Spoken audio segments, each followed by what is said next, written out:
Connie also has, where are they? The Magnificat over here for November, if you care to purchase it. It's $5, I believe, for this.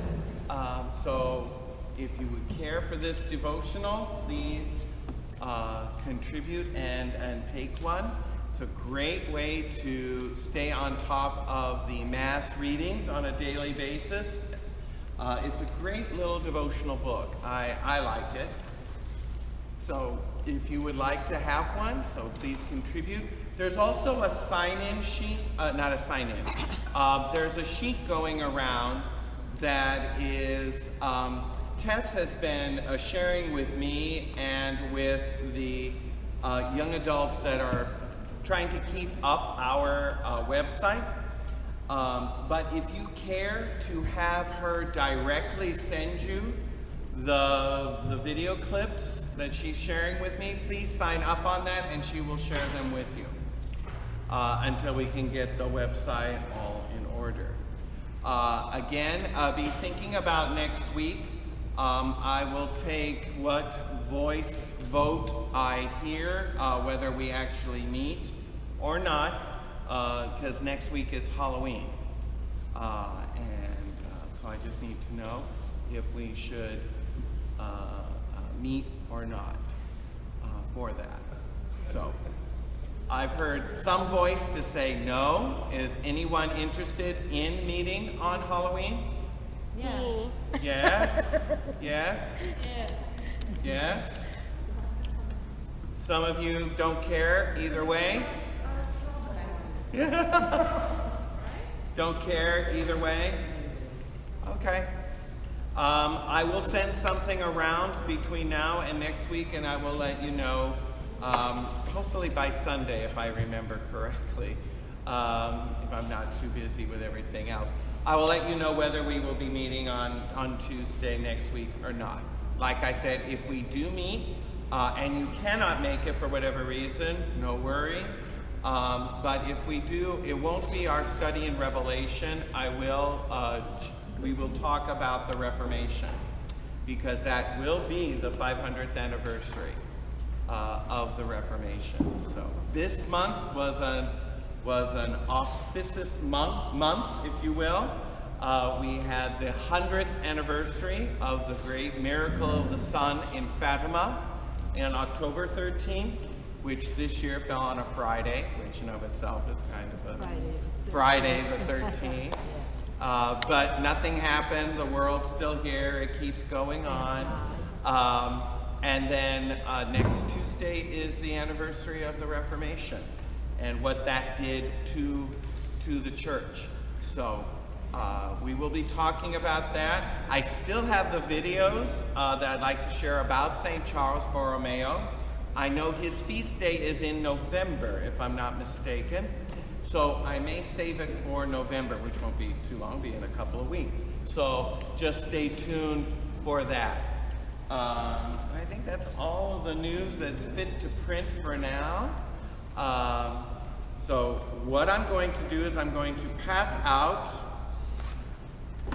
the outline for chapters 14 through 16. Yes, you get 3 in 1. Sort of like the Trinity. Sort of, not exactly. Go. Oh God, I feel like I'm back in my classroom. I do this all day.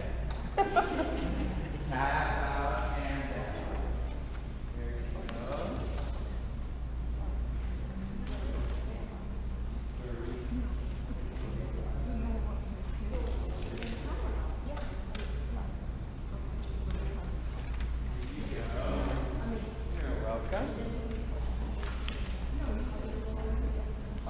And next week, depending on how far we get tonight, which I'm anticipating we actually might be able to get through both chapters, because like I said, they are, 15 in particular is small. We might go into chapters 17 and 18. I'm still amazed because most of you were here when we went through both Luke and John and how far we got over a year's time into those Gospels. In comparison, we are nearing the end of our study of the book of Revelation, if we count it by chapters, because after 16 come chapters 17 and 18, which is about the great harlot of Babylon, otherwise known as the whore of Babylon.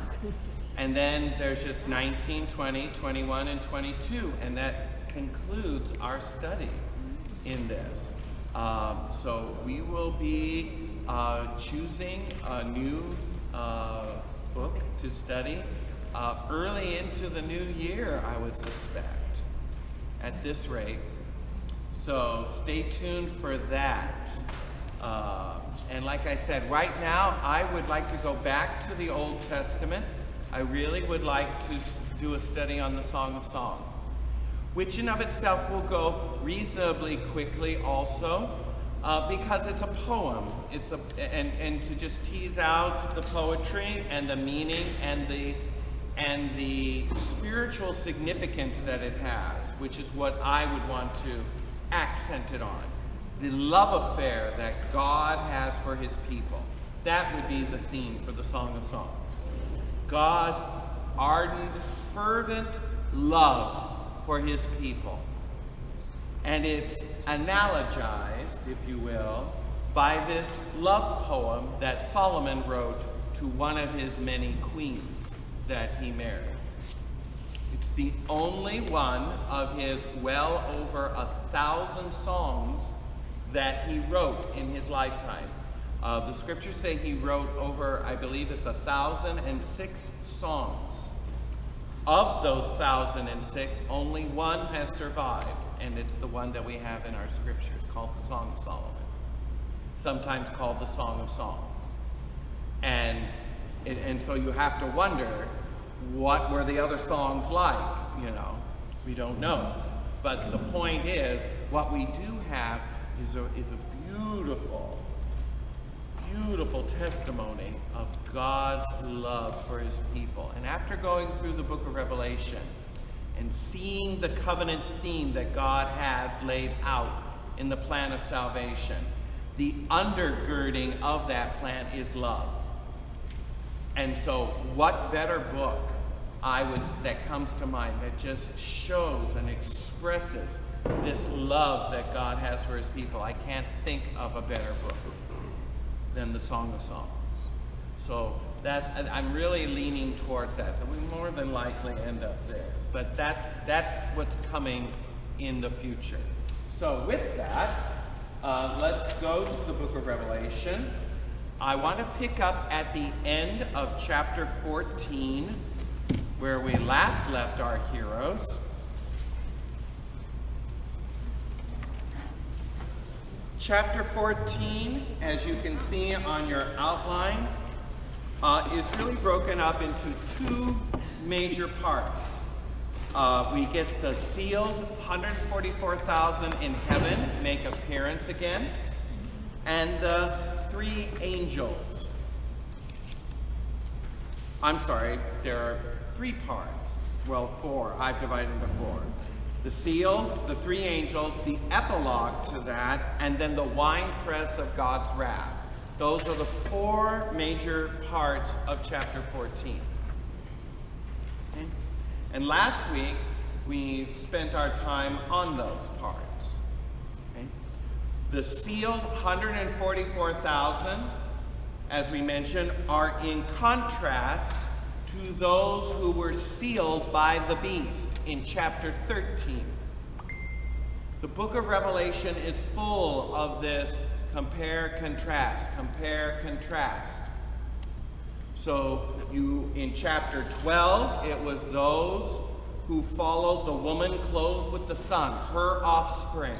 Remember that? Her seed, which is reminiscent of Eve, and the first gospel, what is known as the proto-evangelium, which just means the first gospel, which was given in Genesis chapter 3, that the seed of the woman would crush the serpent's head. We see that again in Revelation 12 with the woman and her offspring, her seed. And that is contrasted in Revelation 13 with the devil and his offspring, the two beasts, the Antichrist and the false prophet. Okay? Then at the end of 13, we have those who are marked by the beast. Okay? Then chapter 14 begins with those who are marked in heaven, the 144,000. So you see this compare, contrast, and this is just in the last few chapters. Okay? The reason why I'm pointing this out is that this is a mode or a motif that you can use or that is apparent when reading the book of Revelation. The major motif or theme that you can read throughout the entire book is the theme of the covenant. Those who are in the covenant of God and those who are not. Those who are in, those who have ears to hear. Remember that in chapter 2? Those will receive the rewards of the covenant. And what is the ultimate reward of being in the covenant with God? Jesus himself. All of the rewards of chapters 2 and 3 are all about receiving the fullness of Christ. That is the ultimate in reward. In contrast to that, we have been in the midst of these 3 sets of 7 judgments. The seals, the trumpets, and now we're about to get to the bowl judgments. And this is reminiscent of back in Leviticus chapter 26, under the old covenant. When the old covenant under Moses was presented to the people, he put them under a curse. He put them under a curse, as well as a blessing. Blessings for those who keep the covenant, and curses for those who break it. And in Leviticus 26, you read over and over again that the curse comes 7-fold to those who break it. So when we look at Revelation and we see these 3 sets of 7 judgments, it's reminiscent of that covenant-breaking curse. Those who are in the covenant receive the blessings. Those outside receive the curses. So it doesn't matter whether these are literal or not, or will be literal at some future time. They could be. They could be. God can do anything he wants. But I don't believe that's the primary message. I keep saying this, but it's worth repeating. The book of Revelation is extremely sensationalistic in the presentation of these visions. The woman clothed with the sun, the red dragon with the 7 heads and 10 horns. I mean, all of this is just fantastical imagery. But it has a timeless message to it. Something that transcends an immediate, right now, a literal understanding. There is a literal component to it, don't get me wrong. The devil is real. St. Michael is real. The woman clothed with the sun, I believe, is a real person. The Blessed Mother. As well as a symbol for something greater. It's not limited to just one thing. Okay? The whole battle between Michael and his angels, between the woman and the dragon, is a playing out of the plan of the ages that's been going on since Adam and Eve. Those who follow the line of the woman and her seed, the righteous throughout the ages, and those who do not. It's just the plan of the ages since the beginning. This battle between the followers of good and the followers of evil. So it's all being played out. So we shouldn't be surprised nor should we be, how should I put it, looking for just one answer. Okay? This is played out throughout all of it. We're living in the midst of this. All ages have. That we're playing out this battle between good and evil. And what side are we on? The best way to combat the evil that's in the world is to be in a state of grace and in the church.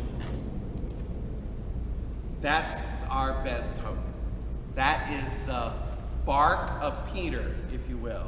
The church is called the bark of Peter, meaning it is the ship of Peter. If you're in Peter's ship, you're good, because that's where Jesus is. Okay? So anyway, that's where we left off. Now, the end of chapter 14, we have in verses 17 through 20, it says, another angel came out of the temple of heaven, and he had a sharp sickle. Then another angel came out from the altar, the angel who has power over fire, and he called with a loud voice to him who had the sickle, put your sickle and gather the cluster of the vine of the earth, for its grapes are ripe. So the angel swung his sickle to the earth and gathered the vintage of the earth, and threw it into the great winepress of the wrath of God. And the winepress was trodden outside the city, and the blood flowed from the winepress as high as a horse's bridle for 1,600 stadia, which is about 200 miles in our reckoning. Blood up to the horse's bridle for about 200 miles. Okay. Last week, I spoke about that this is the image of the grapes of wrath. And I mentioned in American literature, American history, there have been two major, how do I put it, pieces of work, pieces of literature that have taken on this image. One is John Steinbeck's novel, The Grapes of Wrath. He got that idea from here. This is where it comes from. But before that, in 1861, I wrote this down so I wouldn't have to forget it. Julia Ward